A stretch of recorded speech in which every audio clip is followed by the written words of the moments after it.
God. Abaheburayo ni igice cya kabiri. Hebrews chapter 2. Umurongo ni wa 14 Verse 14. kugeza ku murongo wa 18. Up to verse 18. Abaheburayo ni igice cya kabiri. Hebrews chapter 2. Umurongo ni wa 14 Verse 14. wa 18. Up to verse 18. Abatarahabona barajya kuhareba. Can still look for it. Murimo mushaka. As you're searching, twashimiye Imana, bashimye ko Imana yarinze ubuzima bwabo bwose. we thank God for everyone N'indi Imana who's still alive imyaka isigaye Imana izabarinda. and for other years that are ahead of them. Shema Imana ikugirire neza. Shema, may God do good to you. Bavuze ngo se umugabo we ngo nimba bari kumwe ntabwo ari no, yagiye ku ishuri, yagiye kurangiza umwaka. His husband left to go and finish the school. Turashima nawe ko Imana ikomeje kubana nawe hari. And we thank God that He's continuing to take care of him where he is. Numvise Manzi Patrick ari hehe na Apotre. Manzi aho uri haguruka. Hamenye Manzi wari we, Imana yarindiye muhungu wiwe witwa Apotre. Asante cyane. Uriya ni Apotre kabisa, yavutse muri miracle y'Imana. He was born in a miraculous way. Rijyana n'amateka yiwe. And his name goes with his history. Rero birashoboka ko yagiye muri Ekodi. Maybe he went to the Sunday Ariko school. turashimira Imana ibyo yakoze. But we thank God for what he did. Umurongo wa 14 haravuga ngo nuko rero kuko abana bahuje umubiri n'amaraso, inasmuch then as the children have partaken niko of nawe flesh and blood, ubwe yahuje ibyo nabo, him himself like was kugira shed ngo in the urupfu sand, rwe aruhinduza ubusa, ufite ubutware bw'urupfu ari we Satani. that through death he might destroy him who had the power of death, that is the devil. Umurongo wa 15 abone uko abatura abahoze mu bubata bwo gutinya urupfu mu kubaho kwabo kose. And release those who through fear of death were all their lifetime subject to bondage. 16 Verse 16. kandi rero tuzi yuko atari abamarayika yatabaye keretse urubyaro rwa Abrahamu. For indeed he does not give aid to angels, but he does give aid to the seed of Abraham. 17 Verse 17. nico cyatumye yarakwiriye gushushanywa na bene se kuri byose, ngo abe umutambyi mukuru w'imbabazi kandi ukiranuka mu by'Imana, abe n'impongano y'ibyaha by'abantu. Therefore, in all things he had to be made like his brethren, that he might be a merciful, a faithful high priest in things pertaining to God,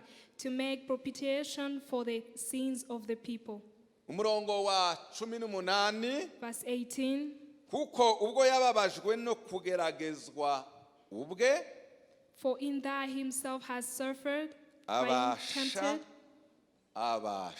he is able no gutabara abageragezwa. to aid those who are tempted. Amen. Muvuge ngo haleluya. Hallelujah. Mwongere cyane haleluya. Hallelujah. Uyu ni umurongo twaganiriyeho kuwa 4 kuwa 5 n'uyu munsi. This is the verse we shared on Thursday, Friday, and today. Twakuyemo ingingo ya mbere twaganiriyeho, ariyo teme y'uyu munsi ivuga ngo nukubera iki Yesu yambaye umubiri. And the first theme we are going to talk about is, why did Jesus clothe himself with the body? Ubundi mwakagombye kuba deja mwashizeho teme communication, muzamukurikira kugira ngo muzamumenya aho muvuga butumwa ageze. Vuze ikintu mugahita mugishiraho. Iriya teme twayiganiriyeho kuwa 4 kuwa 5. We talked about that theme on Thursday, Friday, and today. Kubera iki Yesu yambaye umubiri? Why did Jesus clothe himself with the body? Kwari kugira ngo yumve intege nke z'umubiri. It was because he needed to know the weakness of the flesh, atazazibwirwa azazumva. so that he won't hear it from other people, but he would feel it by himself. Yesu yagize intege nke z'umubiri nkawe. He felt weak like you. Yarashonje. He felt hungered. Azi uburyo inzara iryana. He know how hungry can be. Bibiliya ikoresha vocabulary ikavuga ngo iminsi 40 irangiye Yesu arasonza. And after, the Bible says, after 40 days, Jesus felt hungry. Imana ntiyagira inzara. God cannot be hungry. Icyatumye Yesu asonza. The reason why Jesus felt that way, umubiri. it's because he had a flesh. Umwami Yesu yararize. Jesus cried. Ararira. He cried. Abantu baravuga ngo ye baba we nimurebe ukuntu yakundaga Lazaro. And people say, look at how he loved Lazarus. Imana ntizirira. God cannot cry.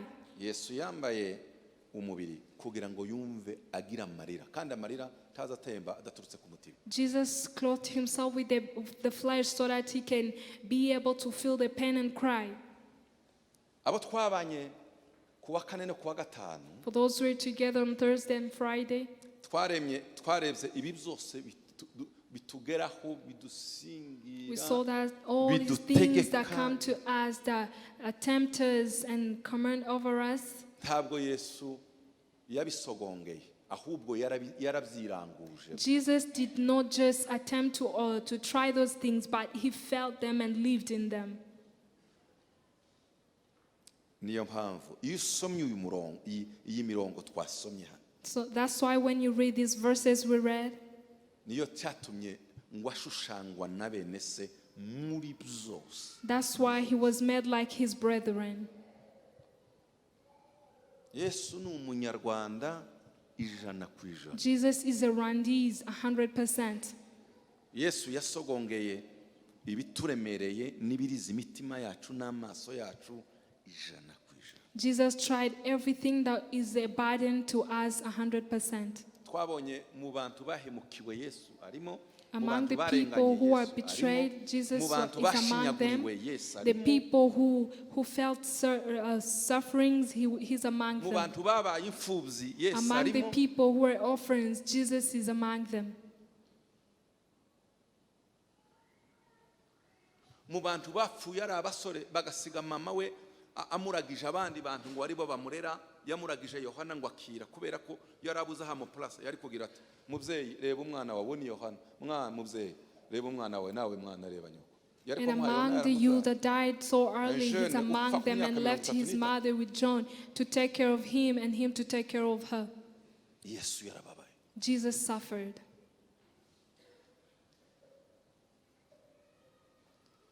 Niyo mpamvu y'iyi mirongo. That's why we read these verses, and when you get home, read it and understand it. Murongo wa 18 rero hakavuga ngo Verse 18 says, ubwo yababajwe no kugeragezwa ubwe for in that himself had suffered and being tempted, he is able to aid those who are tempted. Icyakabiri dutangiriraho uyu munsi. The second thing we are going to start with abo today, twabanye mu mibyizi barabisingiriye ibi byambere they have received all these what we just said. Icyakabiri, the second, niyo usomye hano muri iyi mirongo, when you read through these verses, urasanga Yesu yabikoze kubera intego. You will find that Jesus did this on a purpose. Ntabwo Yesu yabikoze kubwe, yabikoze kubwacu. Jesus did not do it for himself but for us. Kuko ijambo ry'Imana rivuze ngo, the word of God says, umurongo wa 14, verse 14, ngo nuko rero nkuko abana bahuje umubiri n'amaraso niko nawe ubwe yahuje ibyo nabo kugira ngo kubera impamvu, kubera purpose, kugira ngo urupfu rwe aruhinduze ubusa ufite ubutware bw'urupfu ari we Satani. Inasmuch then as the children have partaken of flesh and blood, he himself likewise shared in the same, that through death he might destroy him who had the power of death, that is the devil. Yabikoze kugira ngo he did it so that azagira akamaro mu bihe bizaza, that he will have a value in coming time. Kandi akamaro atigirira we, and the value he cannot have by himself, but the value he will have over other people. kandi icyo azakora ni igiki? And what will he do? Ngo ni ukugira ngo amareho urubori urupfu. It's for him to conquer over the shadows of death. Kugira ngo urupfu rwe aruhinduze ubusa ufite ubutware. Apana ubusa urupfu aho rukomoka. That through death he might destroy him that had the power of death. Buriya igiti cyamera imbuto. The first tree that bears fruits, nkazisoroma nkazivanaho zikava. and I take them over. Ariko hazongera hamera izindi. There will come other fruits. Ariko ntemye imizi yayo But kakirando. if I unplug the roots, Mba naturutse ku isoko. it means I started from the source. Yesu ntiyahunguye. Jesus did not just cut the fruit. Yamaze imbaraga He watera giti. finished all the power of death. Sema haleluya. Amen. Sema haleluya. Hallelujah. Kuko ijambo ry'Imana riratubwiye ngo kugira ngo urupfu rwe aruhinduze ubusa. Apana urupfu. That through death he might Ufite destroy ubutware bw'urupfu. he who had the power of death. Ari we Satani. And who's the devil? Reka mbabwire iki kintu. Let me tell you this. Urupfu Bibiliya ivuga hano ni uruhe? Which kind of death is the Bible talking about? Tugenda dupfuye rimwe na rimwe. Sometimes we walk while dead. Hari umuntu wageze avuga ngo babona mpagaze gusa. There are some people who would say they would just see me standing, Bisobanura ngo ariho kandi atariho. which means he's alive but not alive. Hari igihe tuba mu buzima abantu bakabwira ngo none uriho kandi utariho. Sometimes we live with people, they think you are alive yet you're dead inside. Ariko ndagira ngo kubwira inkuru nziza uyu munsi. But I want to tell you a good news. Hari umuntu ugomba kukugarurira ubuzima. There is someone who can bring back your life. Kubera ko Because icyatumye Yesu aza the reason why Jesus came agasogongera ubuzima bwose and bwa. tested all kind of lifestyle Kwari kugira ngo yinjire neza aje muri was for position de him force. to enter into Kugira ngo arandure where bya there bindi is a bituma power tutabaho of kandi death turi. and unplug all those things that have power. Hari abantu babaho There are some people who live adafite ibyiringiro by'ejo hazaza. with no hope for the future. Mu bundi buryo bakureba kuriho ariko In ubupfu. other words, they see you but you're dead inside. Ntabwo urupfu bavuga ari abandi gusa bahanze. Ushobora kuba uriho urupfu rugutwikiriye. You can be alive physically, but when you are covered by death, Kandi nta wakurenganya. and Si wowe wabyishizeho. no one can Si wowe wabyizaniye. Nawe wahuye nabyo. you just met with it. N'ibyago wagize nyine n'ibyago There twagize are n'ibyago. just troubles that came over you. Urupfu rwa mbere n'ibyaha. The first death is sin. Kandi rwatugezeho tutabigizemo uruhare. And it came to us without our own Tuvuga will. ngo twebwe turiho kuko Adamu yaracumuye.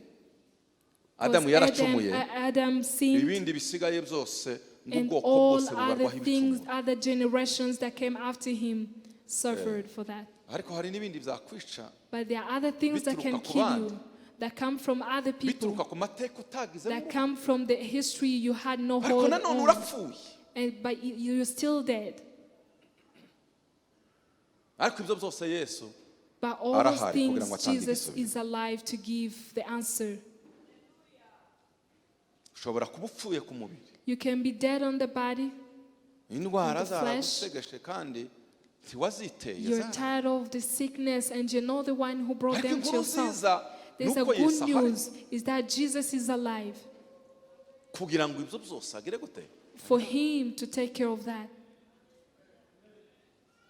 Tuvuge ngo haleluya. Say hallelujah. Reka mvuge iki kintu. Let me say this. Ibyo byose bikuriho. All these things that are on you, Nta ruhare wabigizemo. you have no hold on to them. Ariko kugira ngo ubikire But for you to be healed of ugomba them, kubigiramo uruhare. you need to have a part. Umuyobozi yabivuze. A leader said it, a moderator. Ntiwagize uruhare kugira ngo ube muri ayo mu mateka urimo. You did not have a part in being in this kind of a history. Ninde wakwifatira icyemezo wenyine ngo yisabire kubura ababyeyi kwa bimfuza. Who can decide for himself or herself to be an orphan, to be a Ninde widow? wasabye ko u Rwanda nk'igihugu cyacu Who did cyahura na request jenoside for imeze our ite? country Rwanda to meet with genocide? Nta ruhare wabigize. No one had a part in this. Biragenda biratwikira rero. It came and covered. Iyo ugumye aho, So when you're there kumva ngo nta ruhare koko and nibyo you feel like you have no part, kandi uko ni ukuri. and that's true. Ariko Yesu azaza akakubwira ngo But sasa Jesus comes and tells you, ndahari, I'm here. wagira uruhare, You can have a part. nawe wagira icyo ukora You can also do something kugira ngo ayo mateka uyahindure. for you to change the history. Ayo mateka ni ayahe? And what's this history? Kutabaho uri mu ngoyi To z'urupfu, not living in a bondage of death. kugira ngo upfe kabiri. For you to die twice. Kutabaho uri mu ngoyi z'ibyaha. Do not live in the bondage Niba of Adamu sin. yaracumuye ukaba If waraboshywe Adam mu byaha, sinned and you found yourself in uruhare sin, guhindura ayo mateka you have a kuko part Yesu to yari change akura that ngo life. Amen. sema haleluya. Say hallelujah. Twongere kandi haleluya. Hallelujah. Yesu arahari. Jesus is alive. Yasogongeye ibi byose He tested all these things kugira ngo ashobore kudutabara. for him to be able to save us. Hari abishe There are those who killed mu ruhande rumwe, on one side, ariko hari umutabazi. but there is also a Mu rundi savior on the Hari other uwakurashe side. mu nyanja There is the one who urohame. sent you into the Ariko hari sea uwakogeye for you kugira to ngo drown, akuvane. but there is another one who took you out of the water. Imana ishimwe ko Praise mu the ruhande rumwe Lord. Satani azaza Because kurimbura. one side the, Ariko Yesu the agaturuka devil hariya kugira takes ngo over, atange but ubugingo kandi Jesus is ubugingo there buhoraho. to the other side to save. Sema haleluya. Sema haleluya. Hallelujah. Umwami Yesu arahari. Jesus is there. Iyo usomye mu buhanuzi bwa Yesaya, When you read in the book of Isaiah, ndagira ngo turebe uruhare rwa Yesu I would like us mu to see the buryo part of Jesus. aturuka hariya kugira ngo ibyo twaroshwemo So that tutagizemo the uruhare, things that we were maze drawn Yesu into without aturuke our hariya part, adutegera that amaboko Jesus will maze raise his adutabare hands for atuvane him muri to be ruriya able rwobo. to save us. Iyo usomye mu buhanuzi bwa Yesaya When you read in the book of igice cya Isaiah, 53 chapter 53, umurongo ni uwa 4 verse 4, kugeza ku murongo wa 5, up to verse 5. haravuga ngo ni ukuri intimba zacu nizo yishizeho, Surely he has borne our griefs and carried imibabaro our sorrows, yacu niyo yikoreye, and carried our sorrows. ariko twebweho twamutekereje nk'uwakubiswe n'Imana agacumitwa nayo, Yet we agahitanishwa esteemed n'imibabaro. him stricken, smitten by God, and afflicted. Umurongo wa 5, Verse 5. nyamara ibicumuro byacu nibyo yacumitiwe, But he was wounded for our transgressions, yashenjaguriwe gukiranirwa kwacu, he was bruised for our iniquities. igihano kiduhesha amahoro cyari kuri we, The chastisement of Kandi our peace was upon him, imibyimba ye niyo and adukira. by his stripes we are healed. Tuvuge ngo haleluya. Say hallelujah. Twongere cyane haleluya. Hallelujah. Na medicine nakoze meditation kuri iyi mirongo I ibiri, meditate on these two words, two ndeba verses. ukuntu umwami Yesu ngo yababajwe nkatwe, yambara umubiri nkatwe, How he suffered like kugira all ngo of us and atabare caught abari the mu flesh ngoyi like us, z'urupfu. so that he could rescue those in the power of death. Nsanga I found that. nibuka ririya jambo Yesu yavuze ngo ageze ku musaraba agiye gucikana, aravuga ngo byose And that's when at the cross he said, it's all finished. byose All birarangiye. finished. Mu rundi rurimi iyo usobanuye mu ndimi z'amahanga In other languages, ntiwasobanura gusa kuvuga ngo byose birarangiye, uwavuga ngo byose birasohoye. in other words, you can say it has all come to pass. Tout est accompli, niko kuvuga ngo ibyari bitegerejwe byose, In other words, it means all other things that have been waiting, bigezweho they have byose been fulfilled. birashoboye. Bisobanura ngo In other words, umwami Yesu Jesus ntabwo the yatanze King, agakiza k'igice, he did not give a measured salvation. ntabwo yigeze atanga He ubutabazi did bw'igice. not give a measured rescue. Ntabwo yakijije uruhande rumwe He did not basiga save urundi. one side and No. left the other. No. Birasohoye. All of them were fulfilled. Amen. iyo usomye muri ubu buhanuzi bwa Yesaya When you read in the book of Isaiah, urabona ko Yesu yakugezemo afata ibice byose bigize ubuzima. you find that Jesus entered in you and took all the parts of your life. Ndashaka kubabaza. I want to ask you, Umuntu agizwe n'ubutatu. Ubwo butatu ni ubuhe? a man is made of Trinity, and what are they? Hari umwuka, The spirit, ariyo esprit, kuko yasobanuye mu Cyongereza. Hakaba ubugingo, the soul, ariyo âme mu Gifaransa. in French it's Hakaba soul, umubiri, and the flesh, body.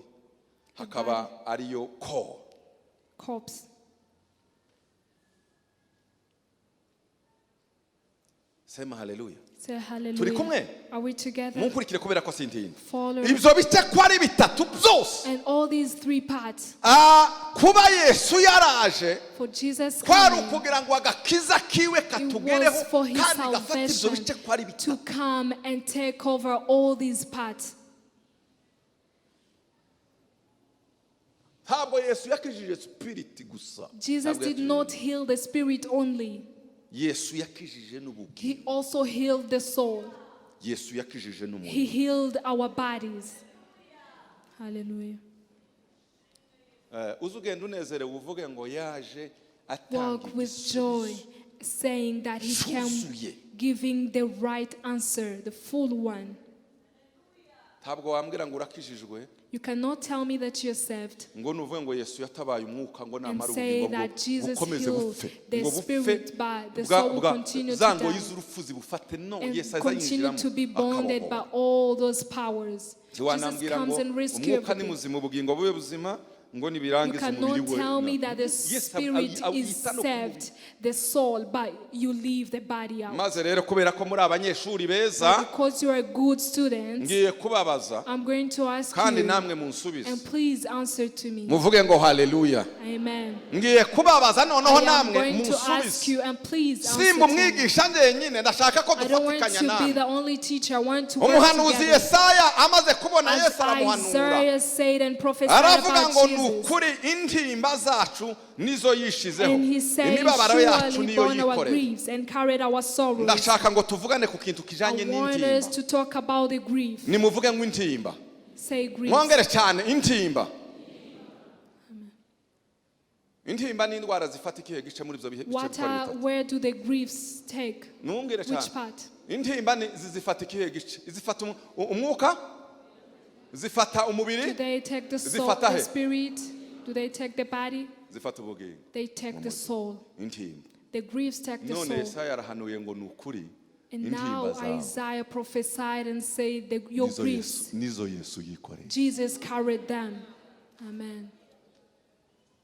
Twaba turi kumwe? Are we together? Ndagira uyu munsi ngo nkubwire inkuru nziza. I want to give you a good news. Intimba The zawe griefs, your sorrows, umwami Yesu the Lord Jesus, nazo yarazikoreye. He carried them.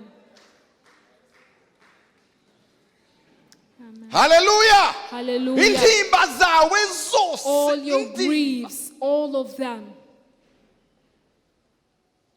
Intimba ni iki? What is Nimubwire mu Kinyarwanda. grief? Intimba si n'umubabaro gusa. Grief is not only a sorrow. Zatangiye ari umubabaro. It started as a sorrow Bihinduka intimba. and it Intimba became a grief. ni nko kuvuga ngo ni umubabaro wahindutse nk'uko It's bakuzanira like mo Kigali bringing ibintu a byose whole bakabitereka mu mountain mutima and place it ukaza in wumva your umutima heart urashaka and you gutuza. feel like it's going to burst. Umuntu ntaba akivuga ufite umubabaro azaboroga. The person with Yo, so much grief cannot umubabaro even yababaye. speak. Ufite intimba ntaba akigira The neza. person who's Azavuga full ngo, of grief, they just moan. They cannot speak even a word. They can't even be able to speak. Izo ni intimba zirenze. That's the grief that Umwami is Yesu in the ntiyafashe bottom umubabaro of gusa. the heart. Yafashe na za ntimba Jesus ziremereye took umutima. all those Utakibasha griefs, gusa naho all uvuga, those things that you utakibasha cannot kurira. even be able to express.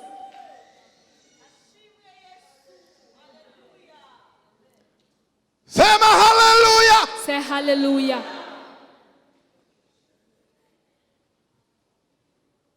Nimba hari igihugu kigira intimba. If there is a country that is full of Nimba grief, hari igihugu kigira if there is a abaturage country that have the people, the citizens with grief, n'u Rwanda rurimo. Rwanda is amongst them. Kandi kiza kibereka muze mureba iki cyumweru iyo tukigeze mu cyicunamo nta muntu utazamva ko igicucu buremere kikumuja ku mutwe. And everyone, when we're in this week of commemoration, you feel a wind or a sky upon on your rim. Kuwa gatanu umuyobozi yarabivuze. On Friday, the moderator said it. We are remembering of 29th season, but it feels like yesterday. You can also feel it. Do you know standing and you see someone being prosecuted for no reason? You are dying, and you see your mother, they come and remove her. You see what was remaining. You can see your own mother naked. They killed her by your side. Until when a murderer says you're no longer alive, that was a grief.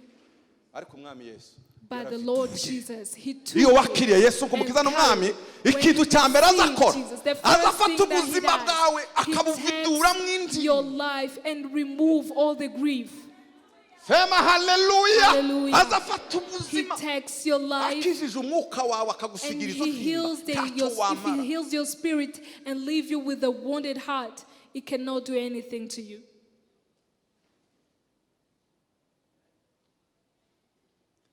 Amen. Amen. Amen. Amen.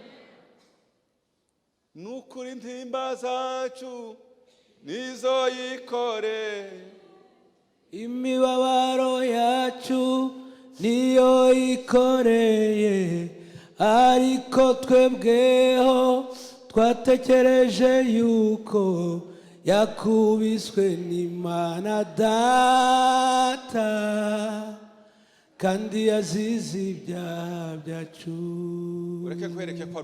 Let me show you how this is done. You be a man standing, you are a wife standing, you look beautiful, dressing well. Because you have a wound in your heart. Everything small when it touches you. Because it's a wound that is in your life. He was full of wisdom, the body is healthy and the spirit is healthy. But when you just touch something, you find this person is changed totally. He does not have a problem on his body or the spirit, but the problem is in his or her soul. Thank Jesus for His coming. For He carried our griefs. He carried our griefs.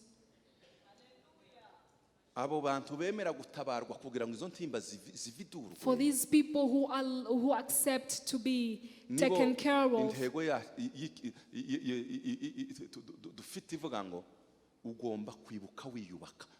that's why we say you remember and renew, continue the journey. Jesus touched on the heart.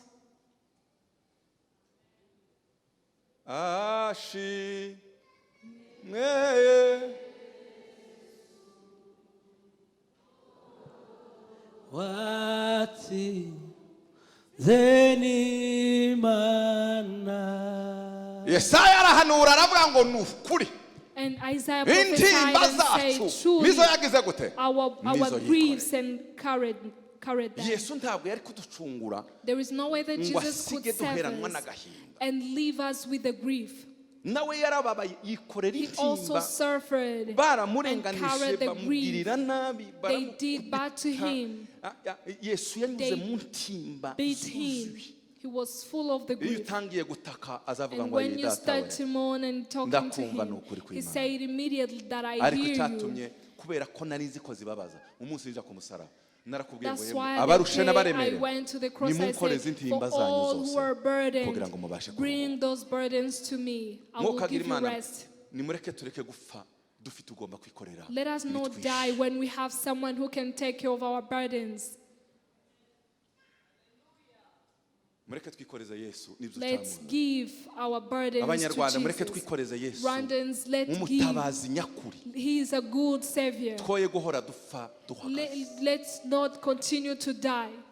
Tumukoreze intimba zawe. Let's give our burdens to Him. Niyo utogira ukwitaho ariko Even Yesu if you arahari. have nobody Niyo to care utogira for you, ukureba Yesu even arahari. if you have no Niba one utagira seeing you, ukuvugisha, Jesus is Yesu there. arahari. If you have no one talking to you, kandi Jesus is ibi there. tubibwira abakijijwe And n'abizeye these bazi things Yesu. we speak Hari them abandi to those babikurikira people bakavuga who ngo are uwo saved. Yesu ninde And there are other batagaragara people you yakora. can go Turabizi, to and you tubifitiye tell them they experience. don't know about Uburyo Jesus. azaruhura. But we know how He can work. We have the experience. Haleluya. Hallelujah. Reka tuba twarashize. Where we are Yes, dead Yes. inside. Ndakurahiye. We could have perished if we had not Jesus. Yesu ntaza akiza intimba gusa. Jesus does not only heal our Kandi griefs, izi ntimba zaziafekta no ku mubiri. and these griefs can affect the body. Ubushize natanze ubuhamya bakaza bagira ngo none ni ikintu nguyu noneho konsari hari. Last time I gave a Twari turanye hariya kuri testimony. station konso. We were together at the session. Ndamuza tarakizwa. I know her before she was saved. Tegeza muri 90 na kangahe. Ubu ngubu ni hari umusore kuruta ico gihe. This time Imyaka she's more better makumyabiri than before. Impamvu Back ni- then she looked amaze more old kwakira than Yesu today. nk'umukiza n'umwami. But the day she Yamenye received uwabwira Jesus, she izuzuye knew the one umutima she would n'iki. speak to about all those things that are full in her heart. Yamenye uwabwira wuzuye. She Nizo understood who birongerera she would akaruta. talk to. Ariko But, sema haleluya. say hallelujah. Ntabwo tugomba kwemera gupfa kabiri. We don't need to die twice. N'ibyatwishe That ariko even the byadushakiraga. things that Tugomba killed kubwira us, umwami Yesu ngo we need to talk to nzidura Jesus uyu mutima kugira and ngo say, mbeho. relieve Mbeho. my heart. Mbeho. I want to leave.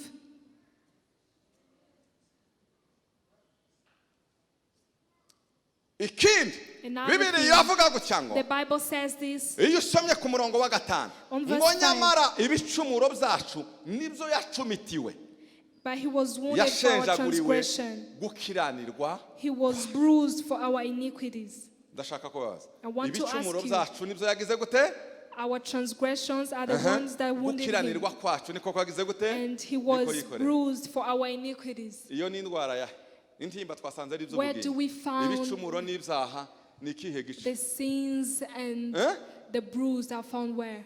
mu mwuka In the kuko spirit. indwara Because the y'umwuka sickness, the n'iki illness n'ibyaha of the spirit is umwami Yesu sins. aravuga ngo sinakijije gusa ubugingo And Jesus said, I did not ibyaha only byanyu heal the byari soul, bibishe but byari bibabase your byari sins zaratumye had mubi satana bonded bicara you. hejuru nabyo and byose the devil narabifashe was ndabikora rejoicing over you. So I took over. Yesu yabohoye ubugingo And Yesu Jesus abohora niki saved the soul and the spirit.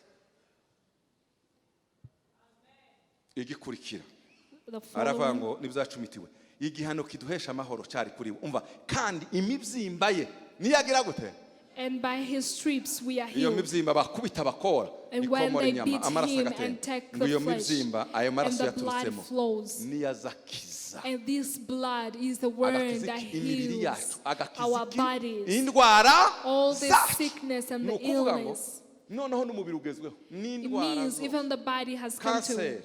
The cancer, sida HIV, hepatite C hepatite B iyo ihuye n'amaraso ya Yesu when they meet imibiri with the iba blood of Jesus, they become muvuge ngo new. haleluya ni Hallelujah. ukuvuga ngo mwami Yesu In other words, it nta means gice na kimwe Jesus, cy'ubuzima there is bwacu no yageze body gute part He left. yasize There is no part He left. akiza imibiri He can heal the body, akiza ubugingo the soul, agakiza no mu mwuka and the spirit. Hallelujah.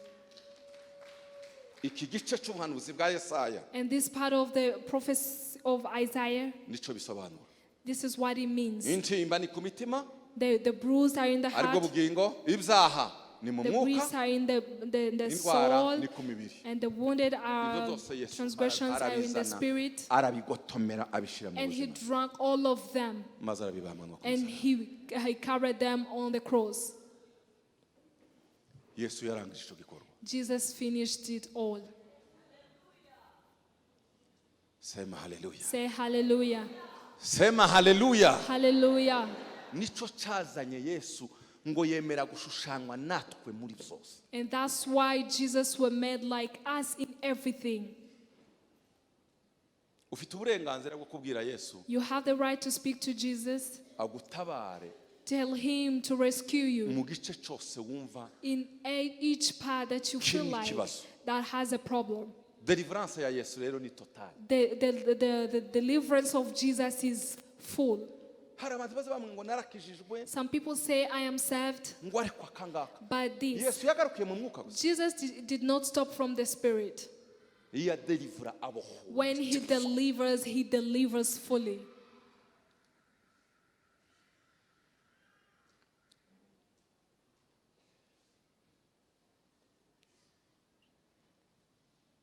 Asifiwe. Praise the Lord. Asifiwe. Praise the Lord. Ibi ni Yesu wabikoze. These are the things that Jesus did. None ko Yesu yabirangije. If Jesus has finished it all, Biri automatique ku buzima bwacu. is it automatically in our lives? Ubu ko turavuga igikorwa Yesu yakoze nk'umuntu wishushanyije agasa natwe kugira ngo agire icyaporta agire icyazana kuri twe. Jesus, we're talking about how Jesus made himself like us for him to be able to bring something. Reka tujye mu kubara. Shiriraho kubara. Let's go into Numbers.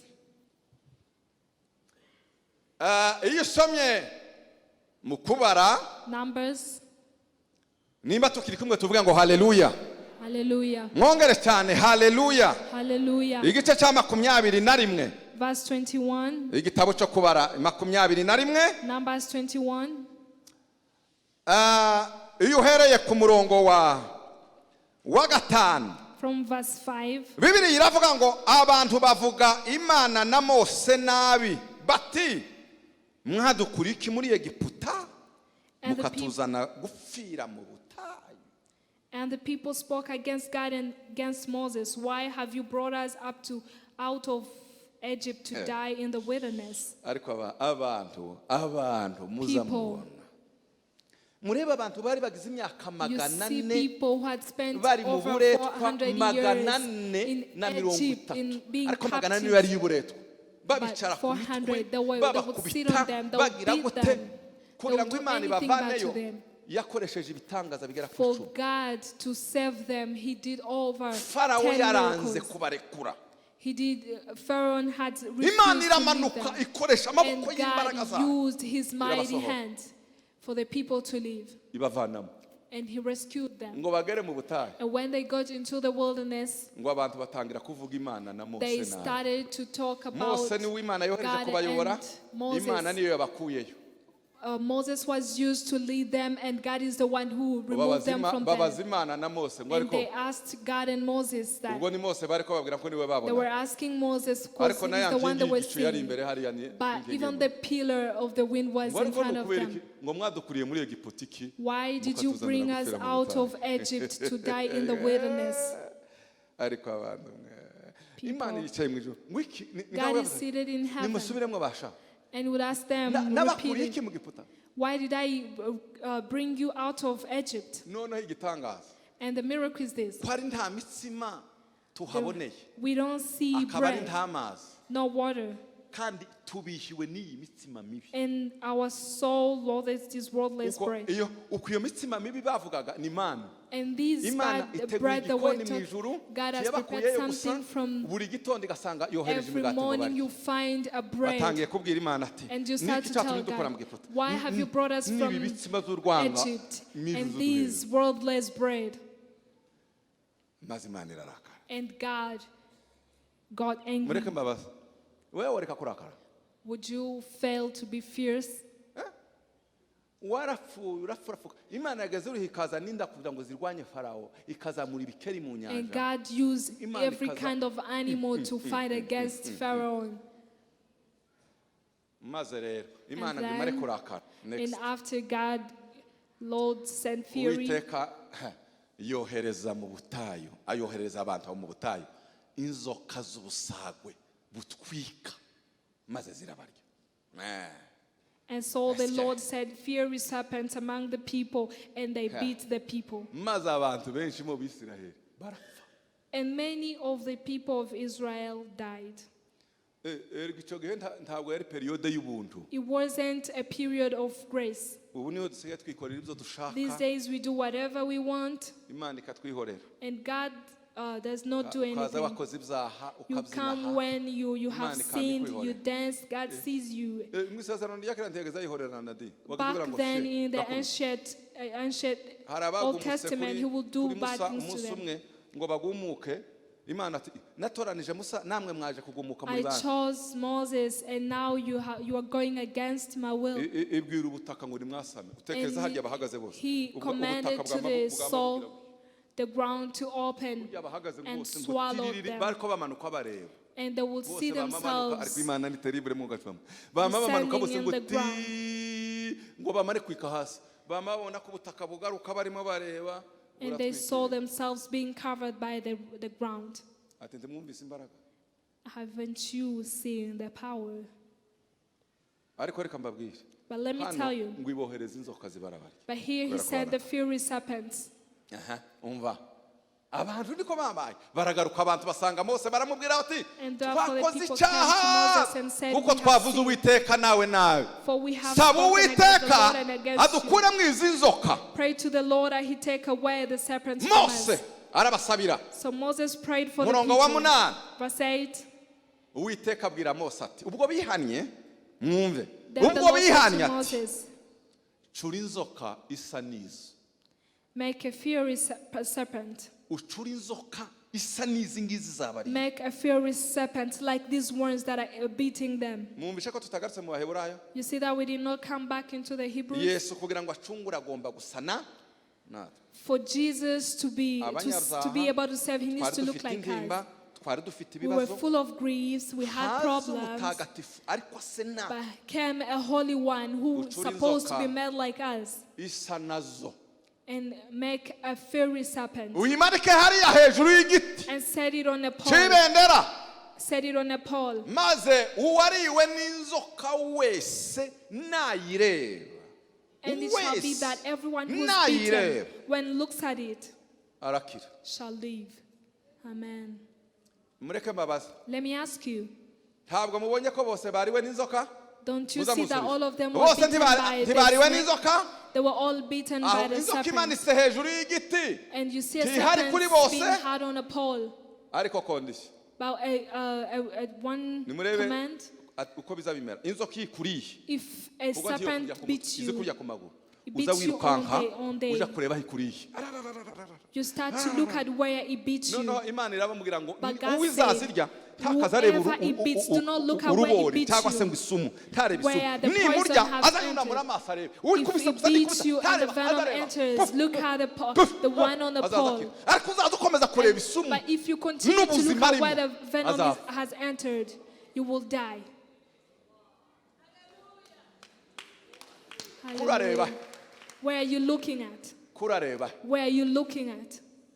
unamura amaso Lift up your eyes. isumu irimo y'amateka The isumu y'abantu venom that bakugiriye is in nabi the people isumu who y'abashakaga did ngo bad to urimbuke you, for n'ubukomeza those who urimbuke wanted ntaba ari you to ukomeza perish. gusumbira Do not reba look at Yesu them. wikoreye intimba Fix your eyes to Jesus.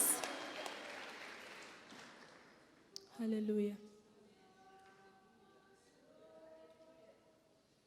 unamura ijosi di Lift up your eyes.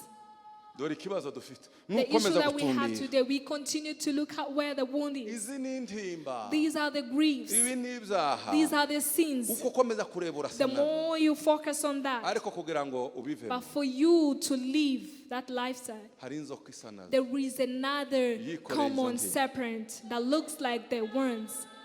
It's on a pole. Fix your eyes on it. mwavuga ngo amen Say amen. mwavuga ngo amen Amen. mwavuga ngo amen Amen. mureke mbabazi Let me ask you, ninde ushatse gukomeza kubaho akabaho apfuye who wants to continue living a Hari dead uwazifuza? life?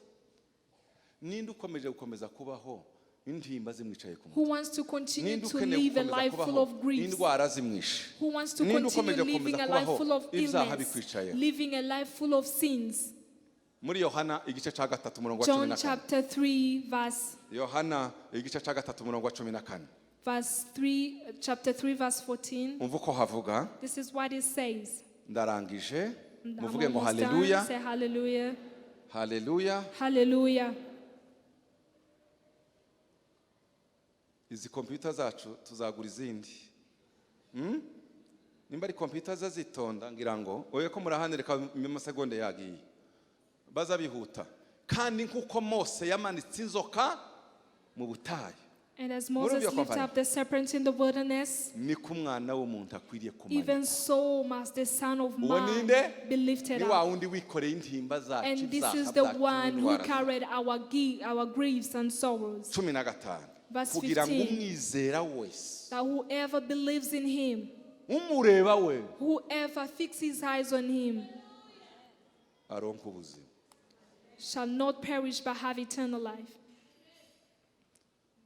Reka mbabwire iki kintu. Let me tell you this. Twebwe abakijijwe For us who are saved, nubwo wabura abantu bose bakwiriye even if you lose all people, ufite Yesu. you have Jesus. Yesu ntazabura, Jesus never goes. ari mu cyumba cyawe, He's in your room, ari mu biro byawe, in your Ari working mu nzu office, mu wawe. in your house, ari no muri dushe. and he's in your bathroom. Taho taho. He's everywhere. Wobura abantu bose. You can lose everyone, Ariko hari ukumva kurutabara. but there is someone who's there to rescue you. Wige kumwegera, Learn to get close to him. umuganirize, Learn umubwire to amateka talk to yawe. him about your history. Ni umugabo uzi gukora He's counseling. a man who's so good at counseling. Ni umugabo uzi gukora He's cure. a good man who's ready to cure. Ni umugabo uzi kuvidura He's ubuzima a man bushari. who's ready to pour out the Akongeramo bitter ubuzima life buryoshye. and enters back a sweet life. Ni umugabo abamutumbiriye n'abamwiyambara. He's a man who ever fixes his or her eyes on him. Azakora ibyananiye abantu. He can do impossible to man. Hallelujah. Hallelujah. Hallelujah. Hallelujah. Ni umugabo iyo yageze muri wewe aza gushoboza ibyo He's a man when he utoshobora. comes into your life, he can do what you cannot do by yourself. Ni umugabo uzuzana ubuzima bw'abantu He's a man bashayishijwe who n'ibiremereye brings by'intimba. the life of those Yamara people who've kubafidura been bagahinduka burdened. inkumi, And bagahinduka after abadamu he b'abasore, came bagahinduka into abajene, their lives, bagahinduka they abagabo b'abanyembaraga. become new and beautiful, and age does not age. They don't age. Mu izina rya Yesu. In the name of Jesus, Mureke turwanye umugambi mubi wa let's fight Satani against wo gukomeza kutwica kabiri. the purpose of the devil to kill us twice. Mureke duhamagare Yesu. Let's call upon Jesus Kugira ngo mu bihe nk'ibi turi. so that in the moments like these, Avidura ubuzima bwacu he avane will mu come bushari.